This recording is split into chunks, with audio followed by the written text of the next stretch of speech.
Hello everyone, this is Shreya and you're watching Legal Thesis. Welcome back to the lecture series of Hindu Law. और आज के इस video में हम देखने वाले हैं जुडिशियल सेपरेशन के बारे में।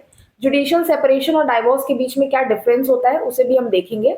उससे पहले ये समझना जरूरी है कि एक्चुअल में जुडिशियल सेपरेशन होता क्या है। अगर आपने डाइवोर्स वाली वीडियो नहीं देखी है तो आप प्लेलिस्ट में जाके डाइवोर्स वाली वीडियो देख सकते हैं। उसके बाद आपको जुडिशियल सेपरेशन और डाइवोर्स के बीच का डिफरेंस और अच्छे से क्लियर हो जाएगा। So starting with judicial separation जो है वो एक्चुअल में टेम्पोररी सस्पेंशन है मैरिटल राइट्स का। जो हस्बैंड और वाइफ होते हैं उनके जो मैरिटल ऑब्लिगेशंस होते हैं, जो मैरिटल राइट्स होते हैं, उनका एक सस्पेंशन टेम्पोररी बेसिस पे उन्हें अगर स्टे लगा दिया जाता है उसे हम जुडिशियल सेपरेशन बोलते हैं। जुडिशियल सेपरेशन किस चीज का रिजल्ट है? Of decree pass by the court. Judicial separation सिर्फ तभी लगाया जा सकता है जब कोर्ट उसके लिए डिक्री पास करती है तब। सेक्शन 10 जो है हिंदू मैरिज एक्ट का वो डील करता है जुडिशियल सेपरेशन से। अब देखते हैं सेक्शन 10 एक्चुअल जुडिशियल सेपरेशन के बारे में कहता क्या है। सेक्शन 10 का क्लॉज 1 बात करता है either party to a marriage may present a petition praying for judicial separation on any of the ground specified in section 13 clause 1 and section 13 clause 2। मैंने इसीलिए आपको बोला कि अगर आप डाइवोर्स के बारे में नहीं पढ़े हैं तो पहले डाइवोर्स वाली वीडियो देख लीजिए, उसके बाद जुडिशियल सेपरेशन आपको इजीली समझ में आ जाएगा।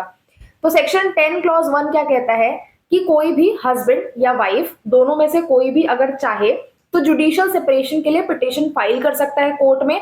किस ग्राउंड्स के बेसिस पे? उन्हीं ग्राउंड्स के बेसिस पे जिसपे डाइवोर्स फाइल किया जाता है। सेक्शन 13 क्लॉज 1 बात करता है डाइवोर्स के उन ग्राउंड्स के बारे में जो हस्बैंड और वाइफ दोनों के लिए अवेलेबल है, और सेक्शन 13 क्लॉज 2 बात करता है उन ग्राउंड्स के बारे में जो सिर्फ वाइफ के लिए अवेलेबल है। तो डाइवोर्स के ही ग्राउंड्स पर जुडिशियल सेपरेशन के लिए भी आप अप्लाई कर सकते हैं। अब सेक्शन 10 का जो क्लॉज 2 है वो ये कहता है कि अगर जुडिशियल सेपरेशन की डिक्री पास हो गई है बाय द कोर्ट, कोर्ट ने आपको ये डिक्री दे दिया है कि हाँ आप जुडिशियली सेपरेट हो सकते हो एक दूसरे से, हस्बैंड और वाइफ को, तो उसके बाद हस्बैंड और वाइफ के ऊपर कोई ऑब्लिगेशन नहीं है एक दूसरे के साथ रहने का। जो पिटिशनर होगा उसके पास ये ऑब्लिगेशन नहीं है कि उसे रिस्पोंडेंट के साथ रहना है। जुडिशियल सेपरेशन की डिक्री पास होने के बाद वो दोनों अलग अलग रह सकते हैं लीगली। जुडिशियल सेपरेशन का अगर डिसीजन पास होता है तो उसके क्या क्या अफेक्ट्स होंगे पॉसिबल। पहला इसमें यह है कि मैरिज जो है वो डिसॉल्व नहीं होती है। जुडिशियल सेपरेशन की डिक्री अगर कोर्ट पास कर रहा है तो वो डिक्री सिर्फ टेम्पोररी सस्पेंशन है, टेम्पोररी बेसिस पे वो मैरिटल ऑब्लिगेशंस को सस्पेंड कर रही है, लेकिन उसमें शादी डिसॉल्व नहीं हो रही है, शादी खत्म नहीं हो रही है कंप्लीटली, शादी अभी भी वैलिड ही है।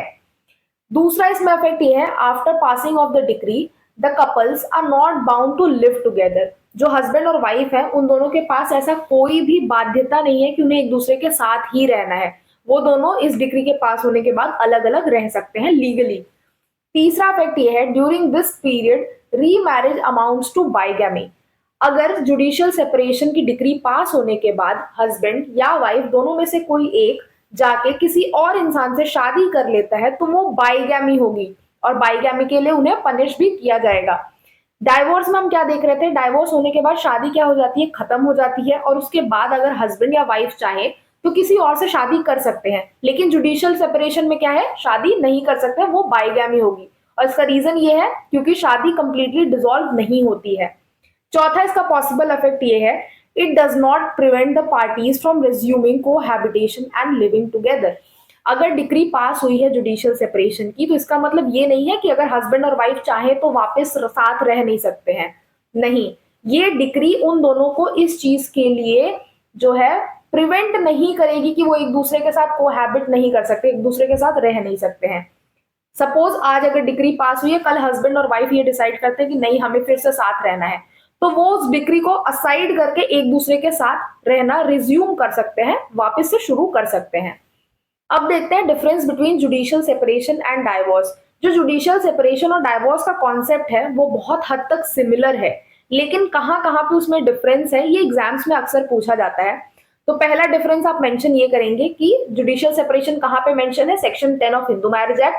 डाइवोर्स सेक्शन 13 क्लॉज 1 और 13 बी में मेंशन है, क्लॉज 1 क्लॉज 2 और 13 बी में डाइवोर्स मेंशन है। जुडिशियल सेपरेशन में शादी जो है वो कंप्लीटली डिसॉल्व नहीं होती है, वेयर एज डाइवोर्स के बाद जो शादी है वो कंप्लीटली डिसॉल्व हो जाती है, खत्म हो जाती है। जुडिशियल सेपरेशन का डिक्री पास होने के बाद जो पार्टीज है वो फ्री नहीं होती है रीमैरी करने के लिए, वो दोबारा शादी नहीं कर सकती हैं।